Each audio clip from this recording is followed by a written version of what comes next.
আজকে আপনাদের সাথে একটা মজার রেসিপি শেয়ার করব। চলুন শুরু করা যাক। এখানে আমি চুলায় প্যান বসিয়ে দিয়েছি আর আমি পরিমাণ মতো তেল দিয়ে দিলাম। সামান্য পরিমাণে জিরাও দিয়ে দিয়েছি, আস্ত জিরা। এখানে একটা তেজপাতা খন্ড করে দিয়ে দিলাম। আর এখানে 2টা মরিচ আমি খন্ড করে দিয়েছি। এখানে 2টা পেঁয়াজ নিয়ে কুচি করে দিয়েছি আর রসুনগুলো শিলপাটায় থেতো করে দিয়েছি। আর এখানে কিছুটা কাঁচামরিচ কেটে দিয়েছি। এটাকে এখন আমি একটু ভেজে নিলাম। এই তো এরকম হয়ে গেলে এখন আমি ধুয়ে রাখা মসুর ডাল এখানে দিয়ে দিলাম। এবার এই ডালটা ভালোভাবে ভেজে নিতে হবে, যাতে করে ডালের থেকে কোনো গন্ধ না আসে। এই তো এখানে আমি এক এক করে মশলাগুলো দিয়ে দিব। সামান্য পরিমাণে হলুদের গুঁড়া দিয়ে দিলাম, এখানে অল্প পরিমাণে ধনিয়া গুঁড়ো দিয়ে দিলাম, আর কিছুটা গুঁড়ামরিচের গুঁড়ো দিয়ে দিছি। এবার আমি এটা মশলার সাথে ডালটা ভালোভাবে মিশিয়ে নেব। এখানে কিন্তু আমি লবণ দিই নিই, লবণটা আমি ডালটা সিদ্ধ হওয়ার পরে দেবো।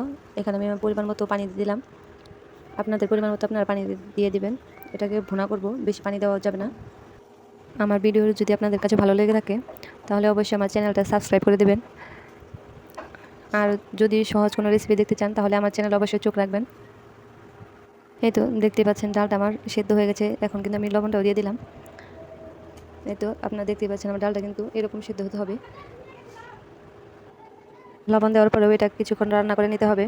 এই তো দেখতে পাচ্ছেন আমার ডালটায় যে এরকম কালার এসেছে, কত সুন্দর দেখতে। আর এটা খেতে এতটাই মজা, এটার সাথে কোনো কিছুই লাগবে না। আপনার যারা পাতলা ডাল খেতে পছন্দ করে না তারা চাইলে এই ডালটা রান্না করে খেতে পারে। ডালের সাথে আপনার কোনো ভর্তা বাজি কোনো কিছুই লাগবে না।